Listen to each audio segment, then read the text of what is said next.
mga bata! Welcome back to Kids Life. Ako ay natutuwa, nagagalak na muli kayo ay nandito upang muli nating aralin at matutunan ang salita ng Diyos. I hope you are excited for today's lesson dahil ang lesson natin ngayong araw ay ang huling lesson for the book of Deuteronomy.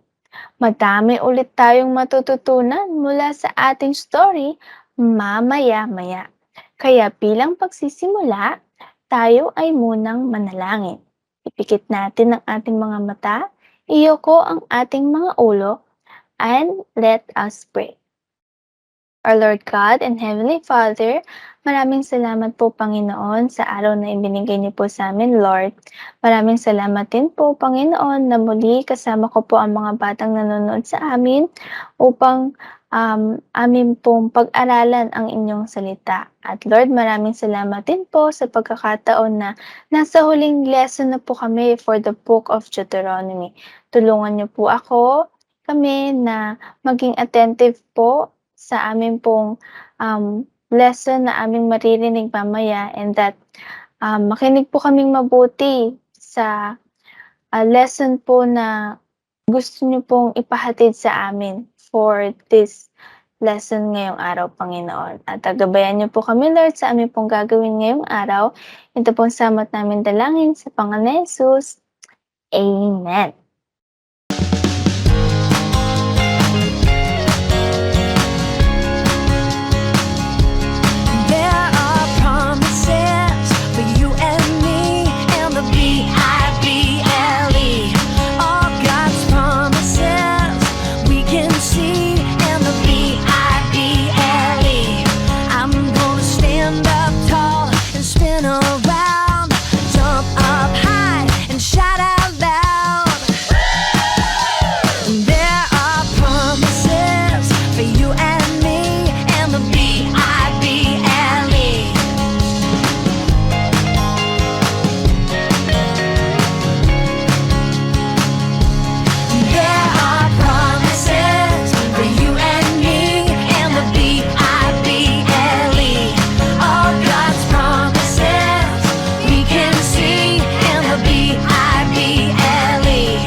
Lesson for today, gaya ng sinabi ko kanina, ay ang huling lesson for the book of Deuteronomy. At ang title ng ating lesson for today ay God Promises to Bless or Curse. Ito ay ating makikita sa Deuteronomy chapter 11, verses 8 to 17. So dito sa ating story ay may inuutos si Moises sa mga Israelita. At ang utos na iyon ay that is to love the Lord all their heart, soul, and mind. Bakit sa tingin nyo inutos sa kanila ni Moises na mahalin nila ang Diyos? Because God is the one true God. Ang Diyos ang gumawa sa kanila, sa mga tao. At kung maaalala nyo sa ating mga past lessons, ang Diyos ang tumulong sa mga Israelita na i-deliver o umalis sa lupain ng Ehipto na kung saan sila ay mga slaves. Isa din, ang Diyos ang nanguna sa kanila at nag-sustain sa kanila nung sila ay nasa wilderness. Kaya dapat mahalin nila ang Diyos dahil madaming nagawa ang Diyos para sa kanila.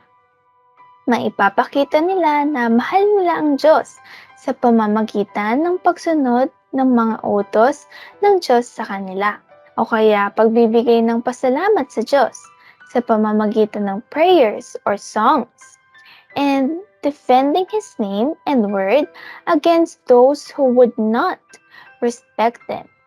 Ngayon, sa pamamagitan ng pagsunod nila sa Diyos at sa kagustuhan ng Diyos para sa kanila or God's will, at sa pagpapasamuhay ng layunin ng Diyos para sa kanila, ay maipapakita nila ang kanilang paglilingkod sa Diyos. Bakit sa tingin ninyo inutusan ang mga Israelita na mahalin at paglingkuran nila ang Panginoon? Ang mga Israelita, kung maaalala nyo, sa ating mga nagdaan na mga lesson ay sila ay makasalanan at madali nilang makalimutan ang Diyos at ang mga ginawa ng Diyos para sa kanila. The Israelites would rather serve other gods because of their sinful hearts. Kaya sa pamamagitan ng commandment na ito ay mapapaalalahanan sila na sila ay makasalanan, mga rebelde at mga mayayabang na mga tao. Pero ang Diyos ay nagbigay ng mga pangako sa Israelita kapag sinunod nila ang mga utos niya. Ang unang pangako ng Diyos ay bibigyan niya sila ng ulan. Ang ulan ay makakatulong sa kanilang mga tanim na lumago na magsisilbing pagkain at tubig nila. Siyempre, ang mga halaman kailangan nila ng ulan para ito ay lumago at tumubo. At ang mga halaman o ang mga tanim nila ay magsisilbing tubig o pagkain nila. Pangalawang utos ng Diyos ay magbibigay ng Diyos ng damuhan para naman sa kanilang mga alagang hayop. Ito ang magsisilbing pagkain ng mga hayop. Siyempre, kung madaming makakain ang kanilang mga alagang hayop, sila ay magiging malusog. At ito ay magbibigay sa kanilang ng lakas upang sila ay magparami. At sa ganon, marami silang magiging alagang hayop na makakatulong din sa kanilang pang-araw-araw na gawain. Now, as long as they loved and served the Lord, they would be full and content. Hindi sila mawawalan ng pagkain at hindi sila magugutom. Ito ang pangako ng Diyos sa kanila. Ngunit kapag sila ay hindi sumunod, ay may mangyayaring kapalit na parusa sa kanila. God promised to send the Israelite curses on everything that they did until they were destroyed because they did not obey the Lord. Para maiwasan nila na sumpain sila ng Diyos, ay sumunod lamang sila sa mga utos ng Diyos at sambahin siya at wala ng iba. So mainly, there were two motivations Israel was given to remain obedient. Una, dahil sila ay nakaranas ng habag at katapatan ng Diyos sa kanila sa nagdaan ng mga panahon. Pangalawa, ang pagpapala ng Diyos sa kanila sa future o hinaharap ay nakadepende sa pagsunod nila sa salita ng Diyos. Kaya gaya na lang ng pangako ng Diyos sa mga Israelita kung sila ay susunod sa kanila, ay ganun din naman sa ating panahon ngayon o sa ating para sa mga naniniwala sa Kanya. May mga pagpapala tayong matatanggap sa Diyos. We are not primarily blessed with physical things, but with spiritual and heavenly things. Mataming pangako ang Diyos para sa mga naniniwala sa Kanya. Isa na sa mga pangako niya ay ang langit or heaven. Kaya naman sa pamamagitan ng pagsunod sa Diyos ay mabibigyan din tayo ng opportunity or blessing na magkaroon ng personal relationship sa Kanya. Those who love God have confessed that they are sinners and are guilty before God. They have repented of their sins and have asked Jesus Christ to forgive them and to save them for their sins. Alam nila na wala silang magagawa to earn God's favor at lahat ng trust ay ibinigay na nila kay Jesus Christ. They believe that Jesus Christ died on the cross for their sins and that 3 days later, He rose from the dead. Kaya mga bata, tayo ay pinibigyan din ng choice ng Panginoon na mahalin siya at sumunod sa Kanya. Kung pipiliin natin na sumunod sa Diyos, marahil ay hindi niya tayo bibigyan ng extra toys or extra foods o kung ano man ang gusto natin. Pero definitely, He will bless us with spiritual things. God will bless spiritually those who are obedient to Him. But those who choose to reject Him will be punished forever in hell. And that concludes our lesson for today. I hope mga bata nakinig kayong mabuti dahil napaka-importante ng ating lesson ngayong araw. So tatandaan natin, katulad ng sinabi ko kanina, ay binibigyan tayo ng choice ng Panginoon na mahalin natin o sumunod tayo sa Kanya, or we will do the opposite na hindi tayo makikinig sa Kanya. Pero bear in mind na may mga consequences or punishment na kapalit ito. Gaya ng sinabi ko kanina, sa mga Israelita, if they choose to disobey God, God will curse them. Okay, kaya doon nanggaling ang ating lesson na God promises to bless or curse. And that is our last lesson for the book of Deuteronomy. Hello kids! It's me, Ate Joy, and it's time for our recap and memory verse. Today we learned about the book of Deuteronomy. So our first question is, what did Moses command Israel to do?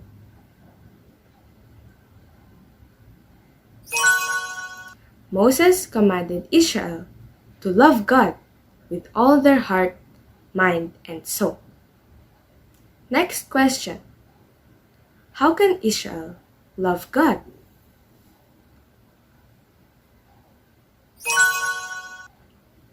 That's correct. Israel can show that they love God by obeying and serving Him. What will happen if they obey?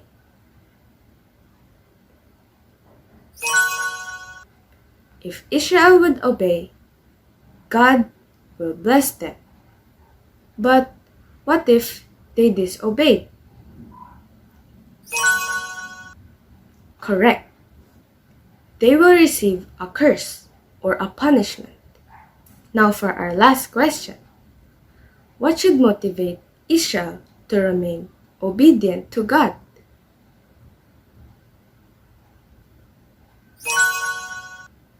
That's correct. Israel should be motivated to remain obedient to God because of God's mercy and power which He has shown in the past. Wow! You did a great job, kids! Now we will have our memory verse. Are you excited?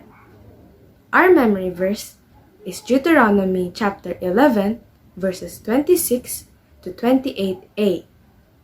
Behold, I set before you today a blessing and a curse. The blessing, if you obey the commandments of the Lord your God, and the curse, if you do not obey. Now, let's recite it together again. Deuteronomy chapter 11, verses 26 to 28a.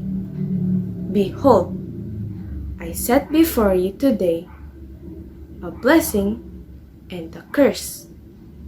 The blessing, if you obey the commandments of the Lord your God, and the curse, if you do not obey. Hey kids! Our class for today is a handy reminder to always obey God. The materials that we are going to need is a piece of paper, a pencil, a pair of scissors, a pen or a marker. Our first step is to take the piece of paper and fold it in half. Next, take your hand and put it in the side of the paper. Remember to put it in the side that can be folded. Next, trace your hand with a pencil.